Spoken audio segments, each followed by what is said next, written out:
RTV app వార్తల్ని క్షణాల్లో చదివే అవకాశం ఉంటుంది. ఒక న్యూస్ పేపర్, ఒక టెలివిజన్ ఛానల్ మీ చేతుల్లో ఎప్పుడూ ఉంటాయి. ఎన్నికల నేపథ్యంలో రాష్ట్ర వ్యాప్తంగా అభ్యర్థులు పెద్ద ఎత్తున కలయెత్తిరుగుతున్నటువంటి పరిస్థితి. ముఖ్యంగా అనంతపురం జిల్లా కదిరి నియోజకవర్గానికి వచ్చేటప్పటికి ఇక్కడ పెద్ద ఎండలను సైతం లెక్క చేయకుండా పెద్ద ఎత్తున ప్రచారాలు చేస్తున్నటువంటి పరిస్థితి. మక్బుల్ బాషా ఎందుకంటే ప్రజల వైపు నుంచి ఎటువంటి మద్దతు ఉంది ముఖ్యంగా, ఎందుకంటే గ్రామాలకి సైతం తిరుగుతూ ఎండను సైతం లెక్క చేయకుండా తిరుగుతున్నటువంటి నేపథ్యం ఏం చెప్తారనమాట. సార్ ఏంటి సార్, ఎలా ఉంది సార్ మొత్తం మీద మీరు ప్రచారం ఎండను సైతం లెక్క చేయకుండా తిరుగుతున్నారు, ప్రజల వైపు నుంచి మద్దతు ఎలా ఉంది?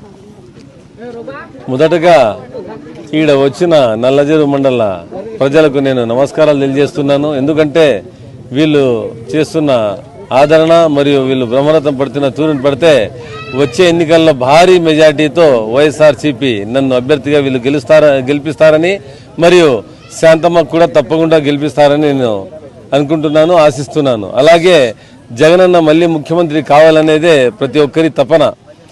మన చూడండి, మేనిఫెస్టో తర్వాత ప్రతి ఒక్కరు చాలా సంతోషంగా ఉన్నారు. ఎందుకంటే అమ్మఒడి అయితేనేమి, చేయూతనైతేనేమి, పింఛన్ని మళ్ళీ ఆయన పెంచిన తీరు అది చూసి రాష్ట్ర ప్రజలు, మన నియోజకవర్గ ప్రజలు, స్పెషలీగా లేడీస్ చాలా సంతోషంగా ఉన్నారు. కాబట్టి ఇక్కడ చాలా బ్రహ్మరథం పడుతున్నారు. వైఎస్ఆర్సీపీ తప్పకుండా గెలుస్తుంది ఇక్కడ.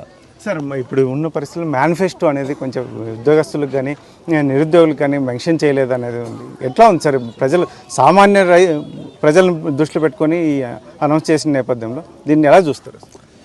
ఒక్క మీరు మేనిఫెస్టోని చూసుకుంటే మేనిఫెస్టో లేని ఎన్నో పథకాలు జగనన్న ఇచ్చినారు పోయిన ప్రభుత్వంలో. ఇలాగే మేనిఫెస్టో అనేది 10 పేజీలతో ఎవరు అనౌన్స్ చేయరు. ఎస్పెషల్లీ మా నాయకుడు మాత్రం చాలా సింపుల్గా మేనిఫెస్టో ఇస్తారు, అమలు అయితే చాలా దండిగా చేస్తారు. ఎంప్లాయీస్ కొరకు చాలా ఆయన ఆలోచన భిన్నంగా ఉంది. తప్పకుండా ఎంప్లాయీస్ని ఏదైతే వాళ్ళ బకాయిలు ఉన్నాయో, ఏదైతే వాళ్ళ డెవలప్మెంట్ ఉందో అది తప్పకుండా అదే ఎంప్లాయ్మెంట్ తప్పకుండా ఆయన ఇస్తాడు. అది ఆయన ప్రతి ఒక్కటి చెప్పి చేయడు. చెప్పకుండా చేసేటివి 1000, చెప్పి 10 చేస్తే చెప్పకుండా 1000 చేస్తాడు. కాబట్టి మీరు మేనిఫెస్టోని ప్రతి ఒక్క కోణంలో చూడొద్దండి. మేనిఫెస్టో అనేది ఒక పేపర్లో వచ్చింది. ఈ రాష్ట్ర ప్రజలకు ఏ అవసరాలు ఉన్నాయో ఆ అవసరాలు తప్పకుండా గ్రహించి వాళ్ళ అవసరాలని తీర్చే నాయకుడు మన ఒక్క జగన్మోహన్ రెడ్డి మాత్రమే దేశంలో అనేది సందేహం లేదు. సార్ ముఖ్యంగా కూటమి అభ్యర్థులు చెప్తున్నది అంటే జగన్మోహన్ రెడ్డిని ఇంటికే పరిమితం చేయబోతున్నారు, ప్రజలు కూడా వెక్స్ అయి ఉన్నారు, ఖచ్చితంగా కూటమి అభ్యర్థులే గెలవబోతున్నారని చెప్తున్నటువంటి పరిస్థితి.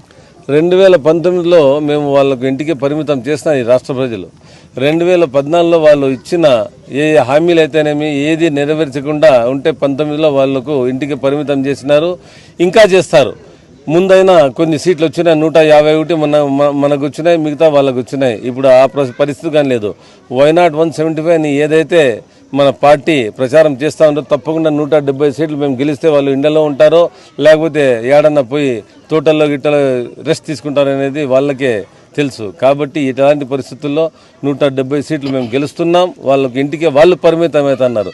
మేము ప్రభుత్వం మేము ఫామ్ చేస్తాం. జగనన్న మళ్ళీ ముఖ్యమంత్రి అవుతారు. ఈ రాష్ట్ర ప్రజలు సుఖంగా ఉంటారు, వానలు పడతాయి, ప్రతి ఒక్కటి చాలా సస్యశ్యామలంగా ఉంటాయి. సార్ మక్బుల్ బాషా విజయం సాధిస్తే కదిరి నియోజకవర్గాన్ని అభివృద్ధి విషయంలో కానీ ఇతరత్ర ఏ ప్లాన్తో ముందుకెళ్ళబోదు? కదిరికి అయితే అండర్ గ్రౌండ్ డ్రైనేజ్ చాలా అవసరం ఉంది. అలాగే పర్మనెంట్గా నీటి ఎద్దడిని నివారించాలి మేము. ఎందుకంటే కొంచెం సమ్మర్ వస్తే చాలు ఇక్కడ వాటర్ టేబుల్ తక్కువ ఉంది కాబట్టి బోర్లు ఎండిపోతాయి, ప్రజలు కష్టపడతారు. కాబట్టి పర్మనెంట్ సొల్యూషన్ మేము వాటర్ది తీసుకోవాలి. అలాగే ఇంజనీరింగ్ కాలేజ్, మెడికల్ కాలేజ్ తీసుకొని రావాలి. ఒక బీడీ కార్మికులకు హాస్పిటల్ తీసుకురావాలి. అలాగే మన పిల్లలు ఎవరైతే వర్క్ ఫ్రమ్ హోమ్ ఇప్పుడు చేస్తున్నారో ఇక్కడే ఒక ఐటీ కంపెనీని తీసుకొని వచ్చి వాళ్ళకందరికీ తప్పకుండా ఎంప్లాయ్మెంట్ ఇవ్వాలి. ఎంప్లాయ్మెంట్ పైన నా దృష్టి ఎక్కువ ఉంది. అదే కాక కదిర్లో రోడ్ వైడనింగ్ అయితేనేమి, రింగ్ రోడ్ అయితేనేమి, ప్రజలకు ఏ అవసరాలు ఉన్నాయో తప్పకుండా చేయాలి. గవర్నమెంట్ హాస్పిటల్లో ఇంకా పెద్ద ఎత్తున మేము ఎక్స్పాన్షన్ చేసి కదిరికి ఒక మంచి హాస్పిటల్ చేసేసి ఎవరు ఎక్కడికి పోకుండా, అంటే ఏ ప్రాబ్లం వచ్చినా కానీ కదిరిలోనే సాల్వ్ అయిపోలా, అది తప్పకుండా నేను చేస్తానని నేను చెప్పుకుంటున్నాను. సార్ ఫైనల్గా జిల్లా వ్యాప్తంగా, ఉమ్మడి అనంతపురం జిల్లా వ్యాప్తంగా వైసీపీ ఎన్ని సీట్లను గెలవబోదు?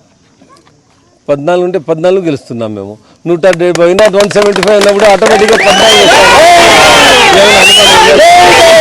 ఇది అనంతపురం జిల్లా కదిరి నియోజకవర్గానికి సంబంధించిన వైసీపీ అభ్యర్థి మక్బుల్ బాషా చెప్తున్నటువంటి ముఖ్యంగా ఏదైతే ఉందో రానున్న ఎన్నికల్లో మాత్రం జగన్మోహన్ రెడ్డి గతంలో మేనిఫెస్టోలో చెప్పనివి చాలా చేశారు. కాబట్టి ఖచ్చితంగా ప్రజలకు మరొకసారి జగన్మోహన్ రెడ్డిని ముఖ్యమంత్రిగా గెలిపించబోతున్నారని, కూటమి అభ్యర్థులు వారి ఇంటికి పరిమితం కాబోతున్నారు, జగన్మోహన్ రెడ్డి కాదు అని చెప్పేసి మక్బూల్ బాషా ఒకవైపు ధీమా వ్యక్తం చేస్తున్నటువంటి నేపథ్యంలో ముఖ్యంగా కదిరి నియోజకవర్గానికి వచ్చేటప్పటికి విజయం సాధిస్తే ఖచ్చితంగా నాకు ఒక ప్రణాళిక ఉంది. ముఖ్యంగా తాగునీరు అంశంలో కావచ్చు, రోడ్ల విషయంలో కావచ్చు, పెద్ద ఎత్తున ఈ కార్యక్రమాలు అభివృద్ధి కార్యక్రమాలు చేయడానికి నేను సిద్ధంగా ఉన్నానని, విజయం కూడా సాధించబోతున్నానని చెప్తున్నటువంటి పరిస్థితి.